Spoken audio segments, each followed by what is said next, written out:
People are cunts, people are arseholes, every stupid fucking one of them. Black, white, short or tall. Mad Dog Collective from People are Cunts. Chapter 3, Day 1.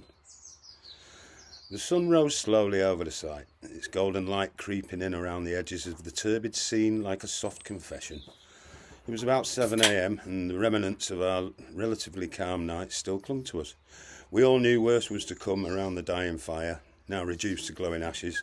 Paddy and Corky were still slumbering, sleeped in their battered chairs, empty cans and bottles already littered on the ground.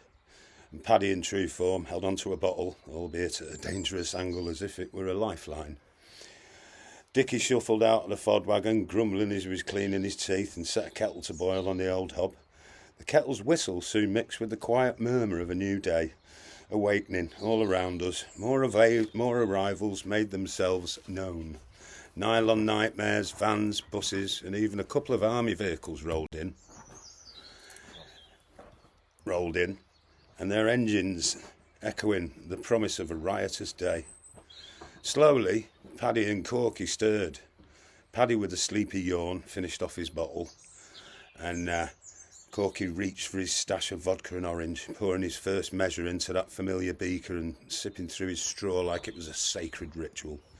I climbed out the pickup with the measured grace of a man who's seen too many sunrises, and without missing a beat got down to business, fanning the dying embers, coaxing the fire back into life. Dickie stepped out of the fod wagon and cramped up a set of reggae tunes, letting the rhythmic beats carry us into the morning. Over by the edge of our fire, Steve's feet began to move in a slow, sleepy dance. He was still in his tent, a haphazard shelter that had collapsed in the night, with his boots still stubbornly sticking out. There was no sign of Elliot yet. His blue camper was still a ghost in the distance.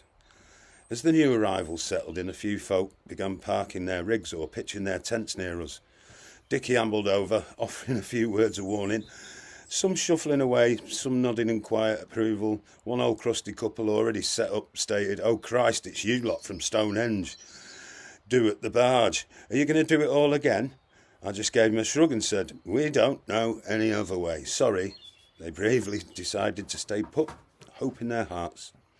One straight couple declared their love for festivals in posh voices that rang out like a refined lullaby, and chose to stay put in their immaculate brand new Millets tent.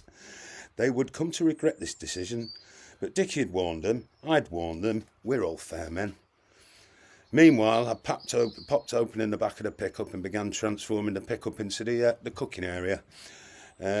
So a swagger that belies our rough start.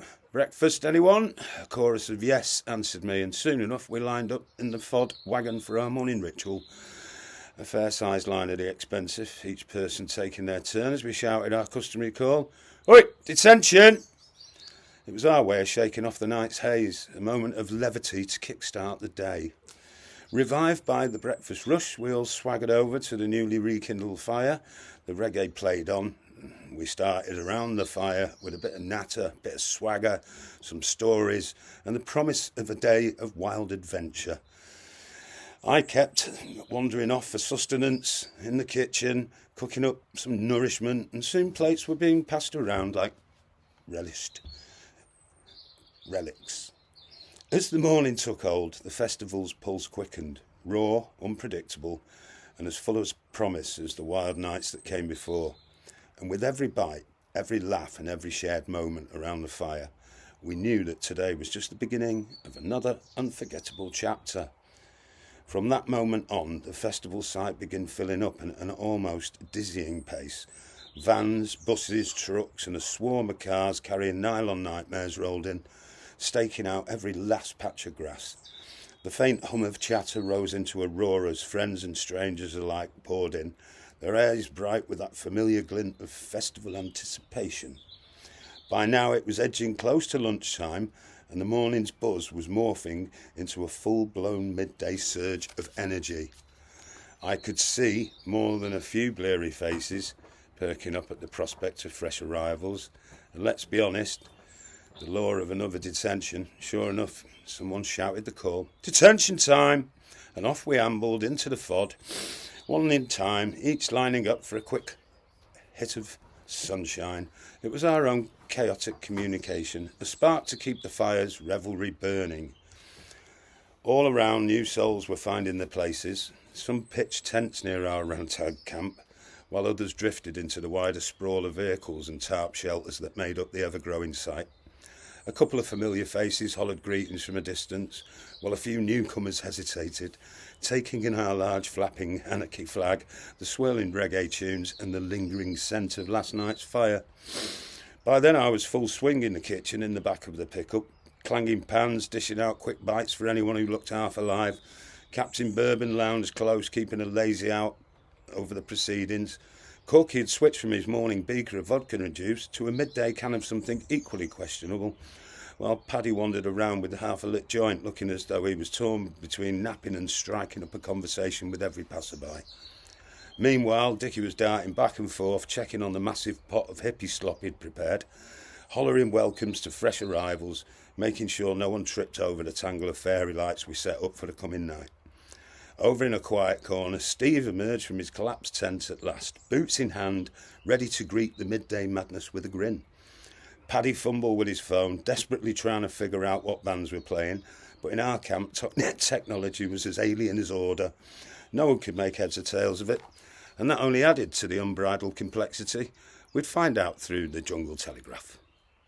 Though the sun was high and the day felt ripe with possibility, the truth was we'd barely scratched the surface of what lay ahead. More friends would turn up, bringing their own flavours of havoc. More strangers would wander in, forging new alliances or reviving old rivalries. And through it all, our crew, ragged, raw and ready, stood at the heart of it, stirring the pot, both literally and figuratively, as the festival roared to life. Soon enough, the music would get louder, the laughter more raucous, and the stories even taller. For now, we settled in around the fire, passing plates of food and cheap cans, rolling fresh doobies, swapping half-remembered tales of festivals past. It was only midday after all, plenty of time to spiral deeper into the anarchy that makes our lives on the road worth living. The crew camp started filling up with old and new friends, swelling like the tide of mayhem itself. Even the odd punter approached nervously, only to skulk off again back to the relative safety of their IKEA-fashioned plastic fantastic white vans, often amazed at the epic levels of chemical consumption and pseudo-chaos that was taking place. I couldn't ever get enough of it. Dickie couldn't. Paddy couldn't. None of us could. The sights, the sounds, it's part of that festival magic that pulls you in and keeps you from ever seeing the world the same way again. Then arrived Ben and Jen, two festival regulars who were always a good laugh and a bit of drama. Ben had his trademark blue curly hair, though today it was flopping in a way that made him look like he needed a good rinse. A huge ring hanging from his nose, and he was dressed like a cross between a punk and a fairy. He immediately declared, "Right, I've decided. I'm going to try being a lesbian today, see if I can pull more women."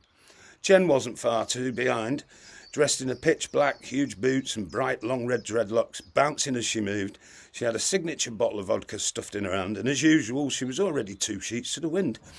Her voice got louder by the minute, her free spirit spilling out along with her drink. Once mullered, which didn't take long, Jen's swearing could make the toughest dock worker sound like an Anglican priest.